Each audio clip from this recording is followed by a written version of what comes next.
Di situ kalau kita bangun aja kita udah tahu, oh di sini ada hukum di dalam rumah tangga, kedua juga hukum di interaksi di masyarakat. Oh ternyata hukum tuh yang dimaksud hukum tuh nggak kecil. Ternyata ada tata negara hukum. Cabang banyak kok Bang, Nah itu ya? hukum pidana, perdata, niaga dan lain-lain. Di sini berbicara kiai.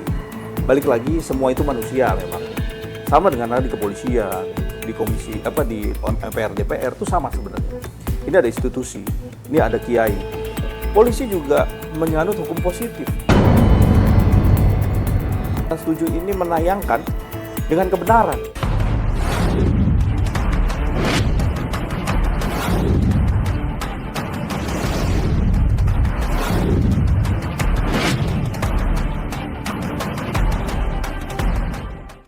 Ya, assalamualaikum pemirsa, kembali lagi bersama saya Nando di program Talk Telisik on Publish, yang dimana kita akan seperti biasa ngebahas fenomena-fenomenal yang lagi kontroversi nih di tengah masyarakat.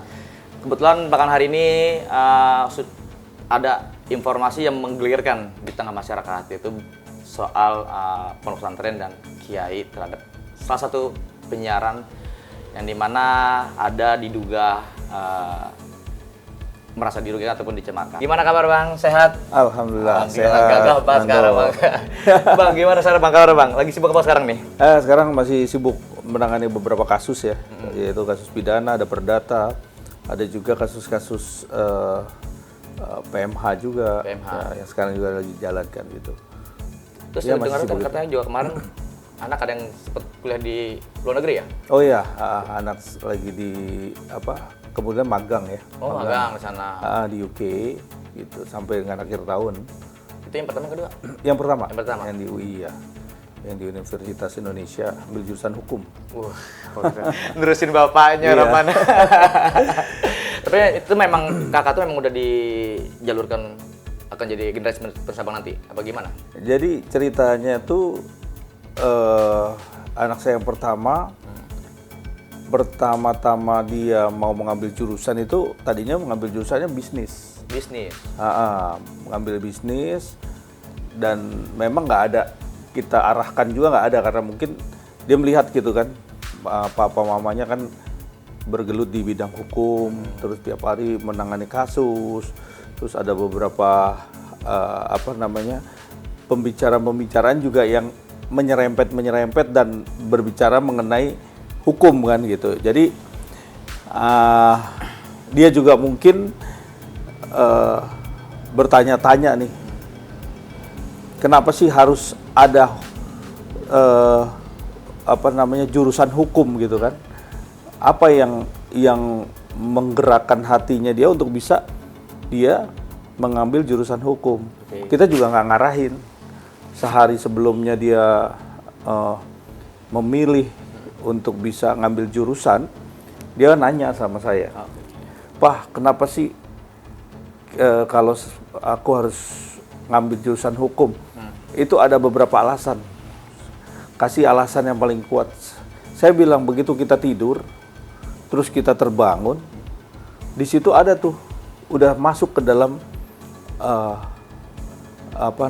ada konsekuensi dan ada hukum di situ. Ya, begitu kita bangun tuh udah ada.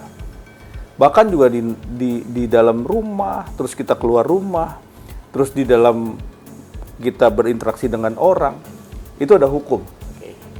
Sampai dia tanya. Makanya di situ di sekolah dasar ataupun di sekolah dasar hukum ya, di semester pertama.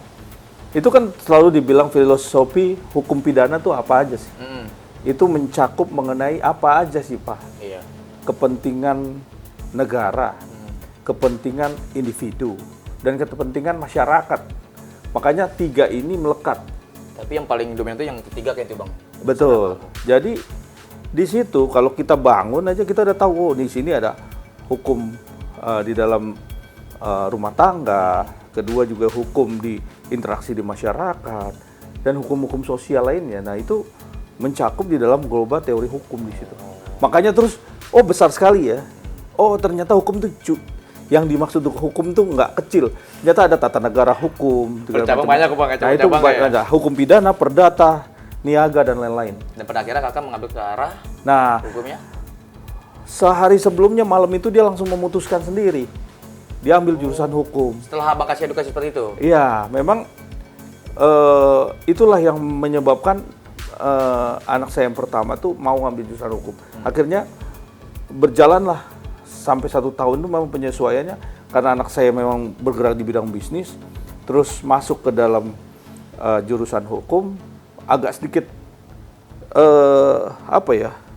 sinkronisasi terhadap proses pemikiran dan fokus terhadap apa yang dia tuju tuh agak berseberangan memang. Karena tapi kan setahun kemudian dia sempat ada goyang, ada ya itu tadi trial and shooter lah ya, kalau dibilang trial.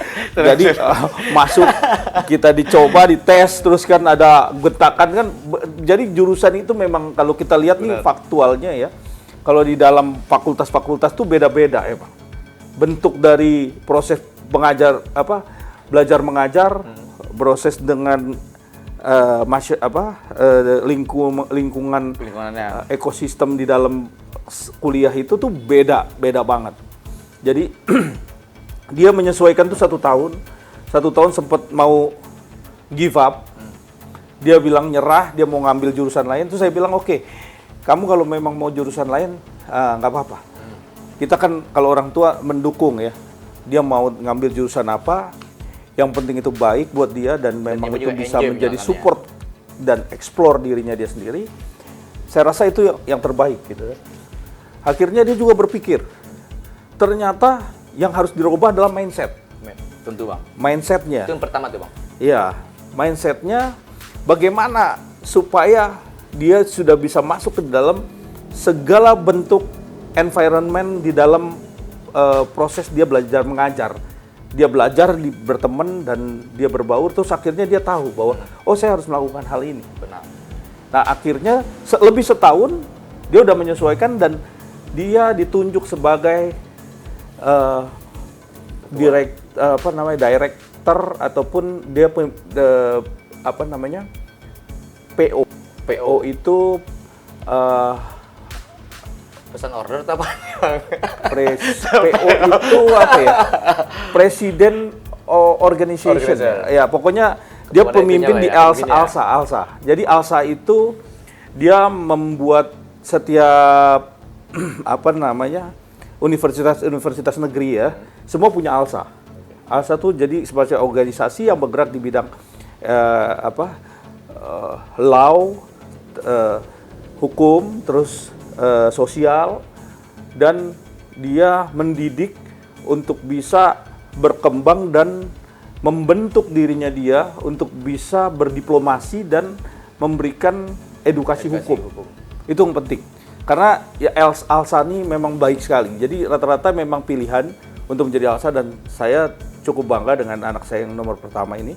Karena dia langsung berbaur dan dia langsung bisa membentuk dirinya dia dan dia bisa mengikuti keadaan ataupun cara belajar mengajar tadi sehingga dia bisa memberikan satu impact yang baik untuk dirinya dia sendiri. Akhirnya dia bisa menjadi pimpinan di ALSA tersebut dan sekarang dia akhirnya bisa masuk dalam nominasi untuk bisa menjadi perwakilan negara Indonesia dan bekerja di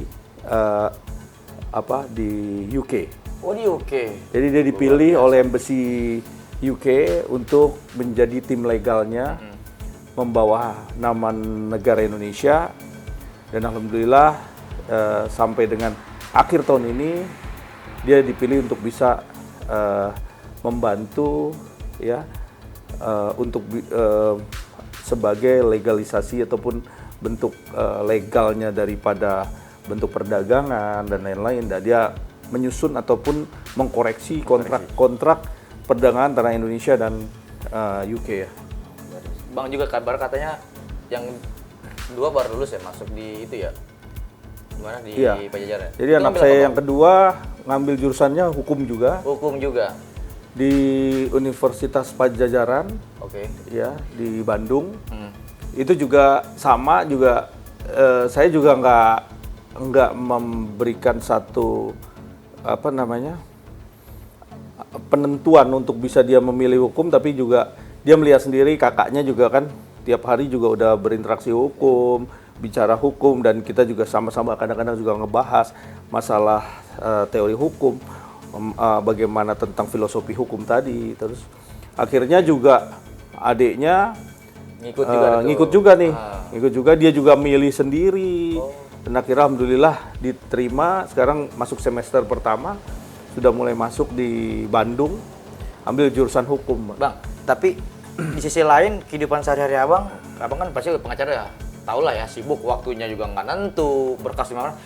Keseharian di rumah itu, anak pernah bang, kayak, Pak sini aku bantuin, atau dia abang lagi kerja, lagi bikin apa gitu, dia di samping abang. Jadi dia terinspirasi, kayaknya nih menarik nih ngambil di hukum nih, atau gimana bang?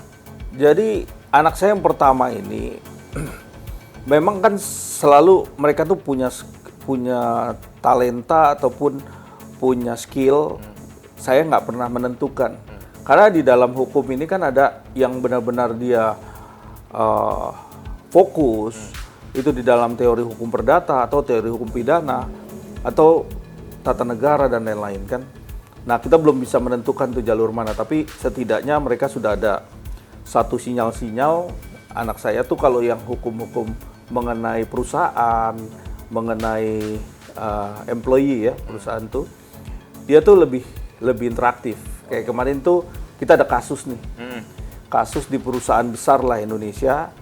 Ya, di perusahaan besar Indonesia, kebetulan karyawannya ada melakukan demo. Oke. Dan dia akan menyusun satu gugatan, ya, PHI ya. PHI. Nah, terus akhirnya kita sempat memberikan kuasa hukum. Anak saya ajak dan dia udah mulai interaksi dan dia udah mulai memberikan satu masukan-masukan, dan cukup baguslah kita bisa membahas itu, dan akhirnya kita ketemu kepada kesimpulan-kesimpulan dan bagaimana cara-cara dan strategi kita untuk bisa memberikan hak kepada klien kita untuk bisa kita perjuangkan apa yang mereka inginkan kan gitu. Balik lagi kita membahas dan memfokuskan mengenai kasus yang sedang marak sekarang. Itu adalah mengenai adanya pencemaran nama baik yang ada dugaan pencemaran nama baik yang dilakukan oleh ada beberapa stasiun TV yang jelas sekarang udah masuk ke dalam ranah hukum, ya kan? Kalau kita lihat di sini, yang pertama adalah kenapa membawa blending nama kiai. Ya, kiai kan adalah sosok yang menjadi panutan. Kiai ini adalah sosok yang benar-benar semua rakyat Indonesia ini, apalagi Muslim khususnya, ini menjadi sorotan ataupun menjadi satu sosok yang paling dihormati, ya kan? Kalau kita lihat di sini berbicara kiai, balik lagi semua itu manusia memang. Sama dengan di kepolisian, di komisi di MPR DPR itu sama sebenarnya. Ini ada institusi, ini ada kiai. Kiai ini orang sosok, tapi kan balik lagi, kalau ada hal-hal yang jelek di dalam kiai, maka itu adalah oknum, bukan blending nama kiainya, kan gitu. Berarti seharusnya oknum. Oknum. Jadi oknum kiai, jadi kiai kan juga manusia. Pasti juga dugaan kita yang sekarang ini sedang berjalan hukumnya, itu juga kalau memang itu benar ditujukan ke siapa. Jangan kita blending bahwa oh begini. Tapi kalau di Polri kan enggak, juga sama. Polri juga memblendingnya, oh Polri begini. Padahal masih banyak polisi-polisi yang benar, polisi-polisi yang baik. Tapi kalau kiai begini, ada yang flexing. Nah, itu kan bawa nama kiai juga. Makanya nanti biarkan proses ini menjadi proses hukum. Kita lihat seberapa besar pelanggaran hukumnya. Karena ini bukan kali pertama kalau saya lihat, Mas Nando. Jadi saya rasa biarkan proses hukum ini berjalan. kalau dikira memang ada dugaan daripada tindak pidana yang disinyalir ya, berpotensi itu melanggar Undang-Undang ITE pasal 27. Oke. Ya kan? Nah, pasal 27 ayat 3 junto pasal 45. Nah, kita kalau lihat di sini pasalnya, tentunya pasalnya nggak berdiri sendiri. Ada pasal 310, 311.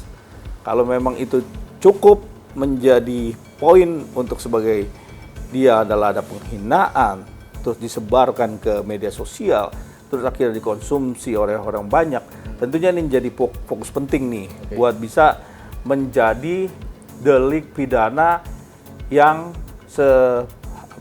yang terpenuhi unsurnya ya. Unsurnya. Gitu. Nah Bang, tapi lihat dari fenomena itu Bang, dari pemberitaan yang udah meluas kemana-mana Bang, itu masuk ke Bang unsur apa? Ke perspektif hukumnya gitu Bang? Kalau kita lihat perspektif hukum, ya masalah ini masuk atau tidaknya di dalam proses dia memberikan tayangan-tayangan tersebut, tentunya kan di sini ada digital, ya ada cyber yang bisa melihat apakah ini benar menjadi tontonan yang disampaikan ini tidak ada editan. Kan tentunya waktu sebelum disiarin apakah ini live atau ada editan atau bagaimana. Nah itu kan nanti biar pihak kepolisian. Kalau saya melihat dari perspektif hukum tentunya ada sanksi di situ, sanksi pidana. Yang kedua dari Komisi Penyiaran Indonesia, KPI. Tentunya pasti ada yang namanya sanksi. Nah, oke Bang, bicara soal sanksi Bang. Kalau salah mungkin dirusain ya, dikocek ya. Itu kan jatuhkan ke penyiaran ya. Iya. Apakah itu kan biasa kan hemat paman saya itu kayak kan kalau kayak media atau wartawan dia punya undang-undang tersendiri. Kayak misalkan abang nih, misalkan kayak seorang advokat, ya kan nanti kita bisa ke OA-nya, advokatnya dengan berbagai sanksi etik. Kalau bisa peristiwa ini kan dapat satu penyiaran Bang. Walaupun ada dugaan itu kayak merasa dicemarkan, dirugikan, itu bisa Bang dipidanakan Bang? Atau bagaimana Bang? Jadi biar masyarakat pun juga jadi bisa mengerti gitu kan, proses hukum itu sebaiknya seperti apa? Jadi begini, kalau yang namanya unsur pidana terhadap menghina atau menjelek-jelekan atau bahkan juga memfitnah, ini pasti ada sanksi hukumnya. Tidak terlepas dari itu. Itu udah jelas. Tapi ada yang namanya upaya pemaaf atau restoratif justice. Itu bisa juga karena apa? Segala sesuatu pasti ditempuh juga restoratif justice. Walaupun memang dua belah pihak ini bertikai, ya, bertikai terus memang antara pelapor dan terlapor. Pelapor merasa dirugikan atas di blending atau dilihatnya ada flexing atau ada apapun yang sifatnya juga menjelek-jelekan. Tapi balik lagi, ini kan ranah media sosial. Kalau ranah media sosial, tentunya garda terdepan adalah netizen. Kalau netizen itu udah paling penting kalau di sini. Balik lagi, ya kan? Karena kita nggak bisa lepas dari itu. Kita semua ini sadar, kita semua ini harus meyakinkan itu. Karena apa? Karena semua perubahan, ya, semua bentuk seorang melakukan perubahan, reformasi dan lain-lain, bahkan orang merubah dirinya menjadi lebih baik, itu yang menjadi garda terdepan adalah netizen di media sosial. Untuk di era sekarang ini nggak bisa dipungkirin, ini nggak bisa dihindarin, karena kalau kita hindarin maka sudah hilang yang namanya pembenaran. Karena kita kalau melihat teori hukum cuma satu, konteksnya adalah unsur. Ya, unsurnya masuk tidak kan gitu. Pasal yang disangkakan masuk tidak, itu kan, itu aja. Tetapi kalau kita lihat di media sosial, kita melihat mata kepala sendiri. Oh ini begini, ini udah telah melakukan satu tindakan di luar dari ketentuan. Ini orang seperti ini, akhirnya apa? Netizen lah yang menggeruduk, meminta agar dikeluarkan, dipecat, Nah inilah yang sekarang ini sudah mencakup era globalisasi yang lebih kepada netizen adalah garda terdepan. walaupun kepolisian membentuk suatu bentuk penegakan hukum. Kan begitu. Jadi kalau kita lihat di sini memang kenapa ada hal-hal yang menyangkut itu. Nanti kan polisi juga menganut hukum positif. Apakah ini betul? Dan juga apakah ini tidak? Apakah Trans TV ini menayangkan ini materinya Trans 7 ini menayangkan dengan kebenaran. Pembuktiannya apa? Kan gitu. Dan dari pihak para kiai yang membawahi dari MUI tentunya nanti, ini kan juga jelas di sini. Kalau memang ada pelanggaran hukumnya, ya berikan sanksi dong. Ya. Betul nggak? Betul. Jadi emang ada, semua tuh ada konsekuensi hukum di situ. Jadi ada yang melakukan satu tindakan upaya hukum, ada yang melakukan pembelaan hukum antara terlapor dan pelapor. Tinggal kita menguji nih, ya kan? Menguji bagaimana sih dari tayangan ini unsur-unsurnya, bentuk-bentuknya, apakah ini ada kesalahan di sini? Dan itu juga info juga sudah masuk ke udah tensil bang, sampai ke DPR, kedua ke DPR bang. Itu juga sempat ada statement juga dari pihak stasiun tas juga udah datang ke DPR komisi berapa macam itu juga dari pihak dari ulama juga ada itu juga. Nah bang, melihat dari peristiwa itu bang, ini kan pokok utamanya kan yang dicemarkan kan seorang kiai di salah satu pondok pesantren itu. Tapi ya pasti ya, terutama cukup disayangkan dan juga bisa mencederai umat muslim yang lainnya itu kan. Apa nih yang tadi abang bilang kan kayaknya sosok guru orang tua gitu loh, ya kan. Nah bang, tapi ada beberapa pihak, misalkan nih kayak misalkan abang kiai, contohnya itu saya misalkan di luar dari pondok itulah, terus saya mau melaporkan abang gitu ke polisi. Nah proses utama abang bagaimana sih bang? Kalau misalkan saya yang melaporkan untuk membela abang lah gitu, kayak saya care, sayang ataupun simpati sama abang ya kan, karena nggak terima abang sebagai guru saya dicemarkan gitu kan, atau difitnah gitu kan, saya melaporkan ke polisi. Kacamata abang, langkah saya pas nggak bang seperti itu? Ya, jadi gini, kalau namanya ada pelanggaran, ada satu melanggar satu apalagi ini menyangkut masalah marwah ya, marwah daripada kiai yang sekarang ini ibaratnya dalam proses ada hubungan hukum ya kan. Kalau kita lihat di sini ya tinggal bagaimana kita melihat apakah ini benar-benar melanggar. Tentunya kalau sudah tidak bisa dibendung ya harus dilaporkan. Kan begitu. Balik lagi, melapor itu kan hak semua orang. Dan melapor itu adalah bagian dia meminta haknya yang sekarang ini dia rasa hak dia telah diinjak-injak.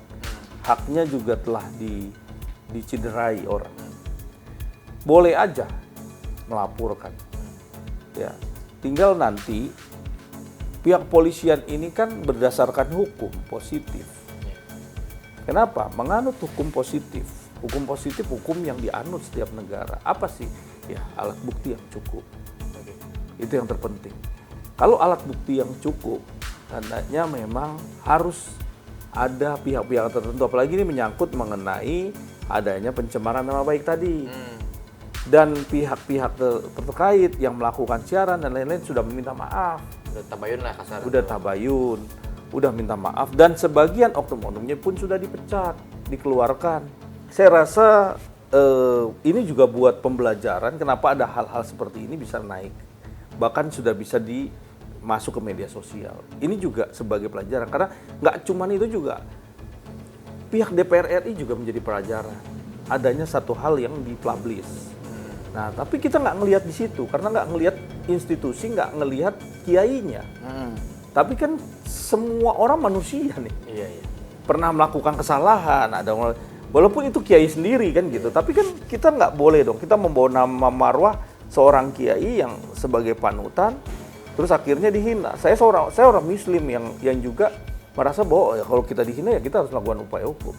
Jadi tidak ada pembiaran. Saya rasa ini bagian dari hak setiap ya umat Muslim untuk melakukan hak itu. Nah, oke, Bang. Dalam peristiwa ini kan juga saya juga sempat make sure mengamati ya dari beberapa platform ataupun dari pemberitaan yang di luar sana. Itu kan ada juga yang tidak konteks ya Bang. Contoh, itu kan Trans 7 ya, walaupun di bawah nama Transcorp. Tapi misalkan tempat kayak retailnya kena impact dampak di geruduknya juga, dan kayak Trans Studio atau Transmart. Itu kan jadi kan peristiwa ini kan jadi udah benar-benar menjadi suatu di masyarakat Bang. Pro dan kontra. Nah, menurut Abang melihat dari peristiwa ini Bang, jadi biar tidak bias kemana-mana gitu kan, yang tetap pada konsen apa delik perkaranya, ini tetap konsen dan tidak jadi apa ya maksudnya, jadi tidak kemana-mana lah gitu peristiwa. Menurut Abang gimana Bang? Iya, tadi hak setiap orang untuk melaporkan. Yang dilaporkan sudah minta maaf dan sudah memberikan klarifikasi. Saya rasa bagian peristiwa yang sudah berjalan ini kan gitu. Terus balik lagi bahwa jangan, kita juga umat muslim saya yakin karena MUI juga dalam hal ini turun tangan langsung dengan kasus ini. Saya rasa ada hal-hal yang positif nanti yang akan kita dapat setelah proses hukum ini kan gitu. Makanya tidak membiarkan aja dengan keadaan seperti ini karena nanti menjadi buffer kan untuk penayangan-penayangan berikutnya. Karena kan juga kalau kita lihat di sini membawa beberapa poin yang akhirnya juga mencederai hak setiap orang dan menghina ya, ada unsur dugaan itu.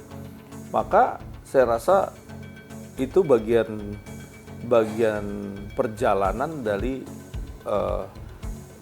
adanya satu peristiwa ini. Ini perjalanan.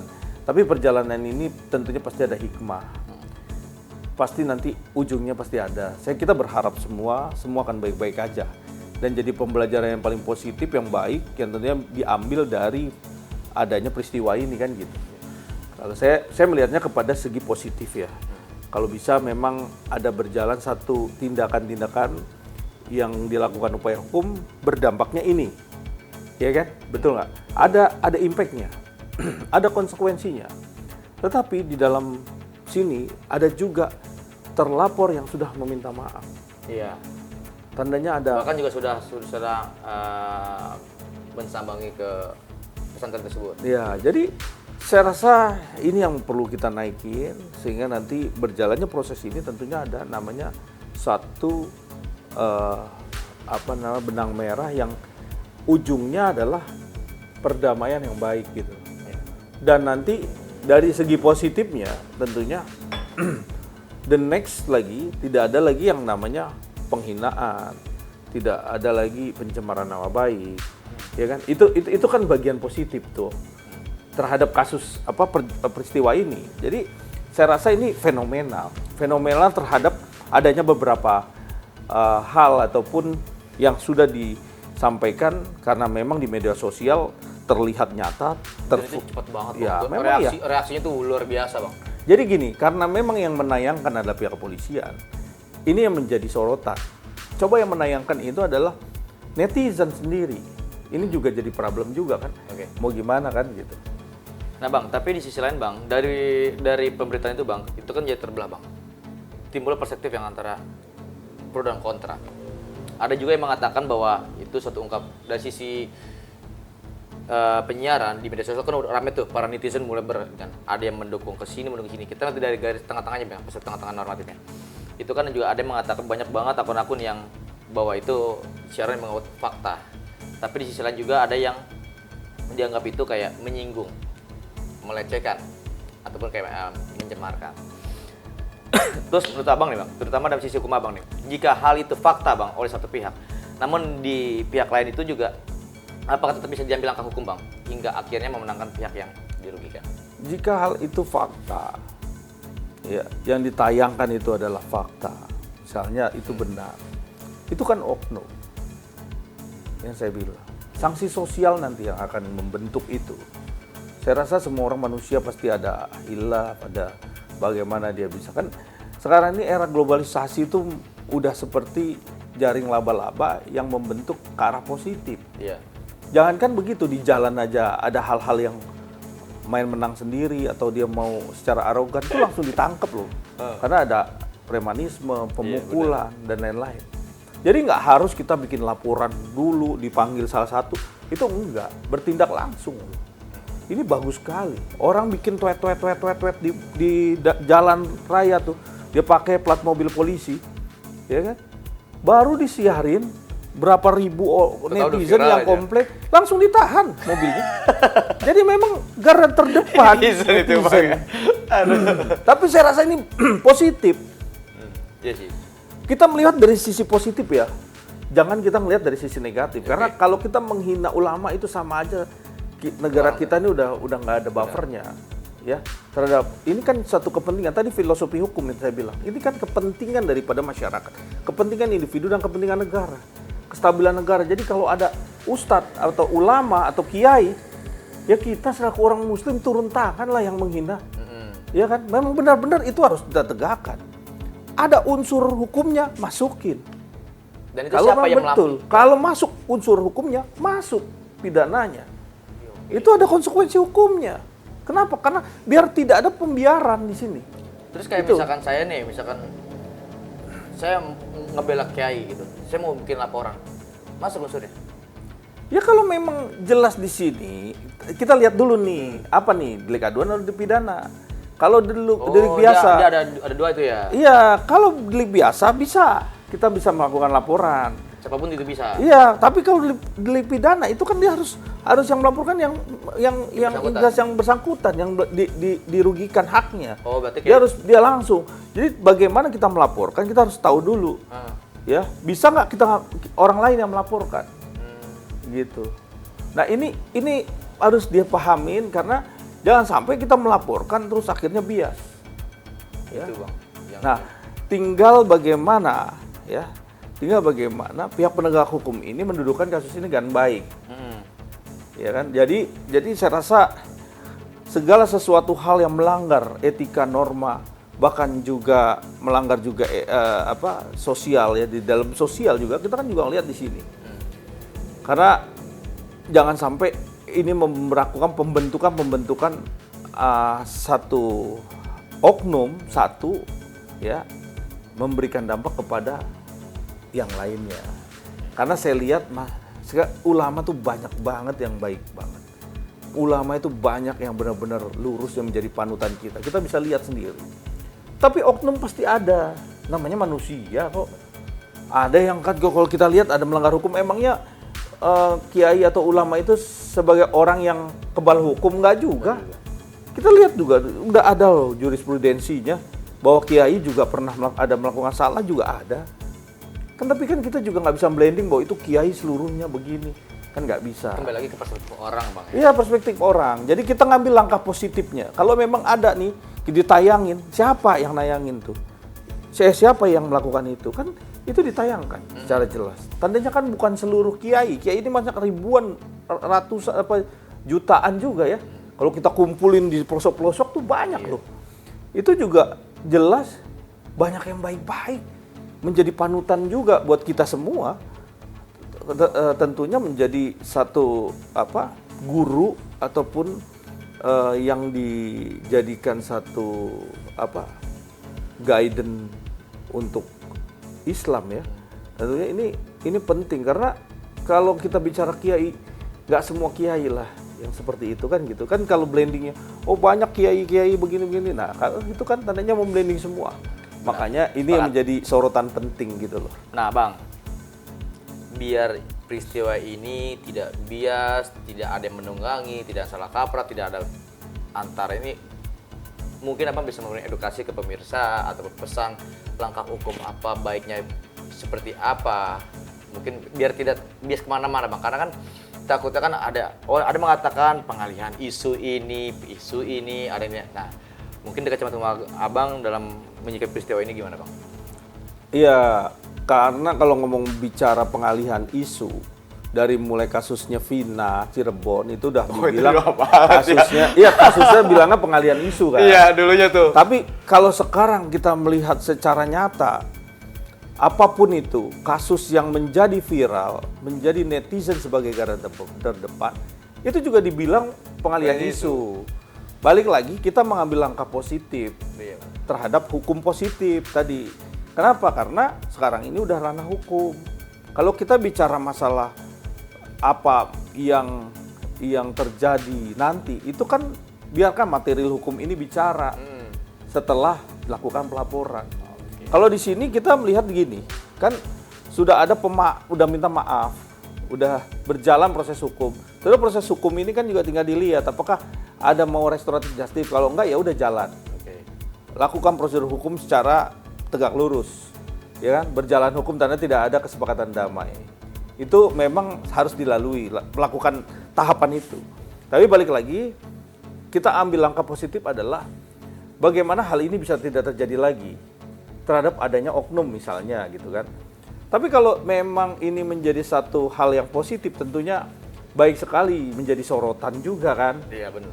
Tapi balik lagi, apakah oknum ini sudah dibuktikan kebenarannya? Itu balik lagi, karena kenapa?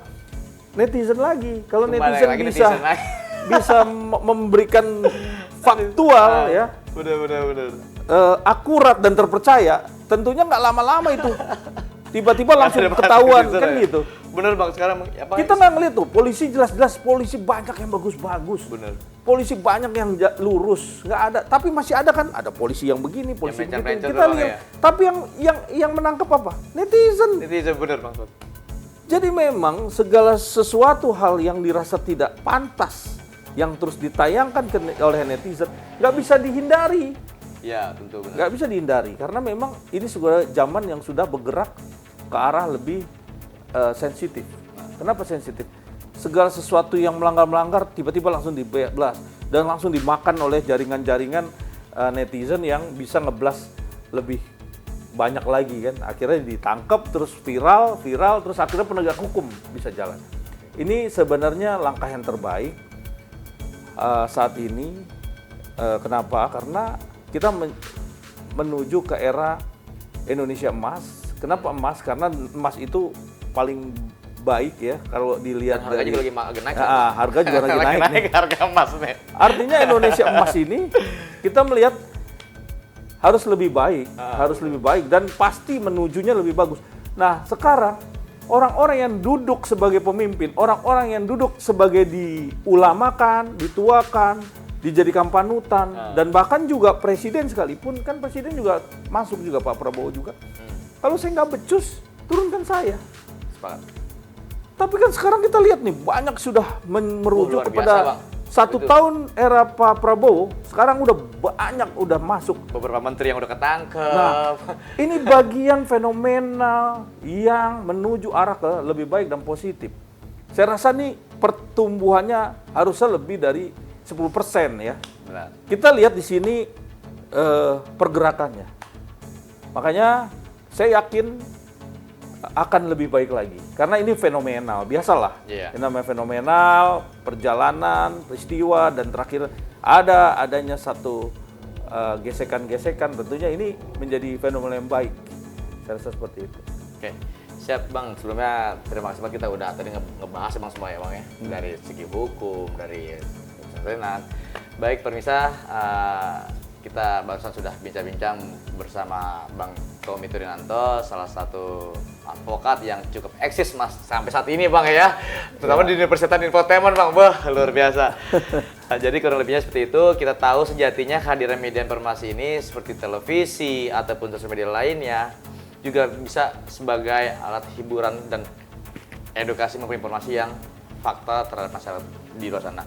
Namun jangan sampai tujuan itu jadi berbalik dan pada akhirnya melenceng gara-gara menyinggung sejumlah pihak. Jangan pula akhirnya niat yang semula-mulanya juga yakni ingin mencerdaskan kehidupan bangsa, masyarakat oleh media massa, namun justru berakhir di balik jeruji penjara. Oke, pemirsa, terima kasih sudah mengikuti episode di hari ini. Tadi kita sudah ngebahas dan bincang-bincang bersama Bang Tommy Turinanto, salah satu praktisi hukum yang terus eksis di dunia persilatan, tentunya di dunia entertainment ya Bang. Nah tadi kita juga sudah bincang-bincang dan kita juga sudah meluruskan terkait peristiwa yang kemarin sempat heboh menjadi gebrakan yang luar biasa di tengah masyarakat. Adanya salah satu stasiun yang menyiarkan yang adanya dugaan ataupun di mana ada pencemaran ataupun merugikan dan melecehkan Bang ya. Iya. Itu kan tadi juga apapun juga sudah dibahas, baik perannya seperti apa, hukumnya, ya kan, baik nanti tadi juga masyarakat baik juga seperti apa biar tidak ada simpang siur dan tidak bias.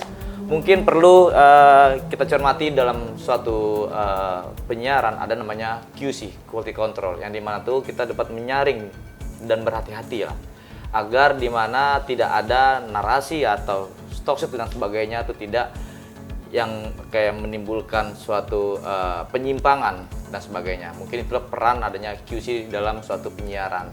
Ya, pemirsa itu aja dan terima kasih telah menyaksikan di tayang episode ini dan sampai ketemu di episode selanjutnya. Dan assalamualaikum warahmatullahi wabarakatuh.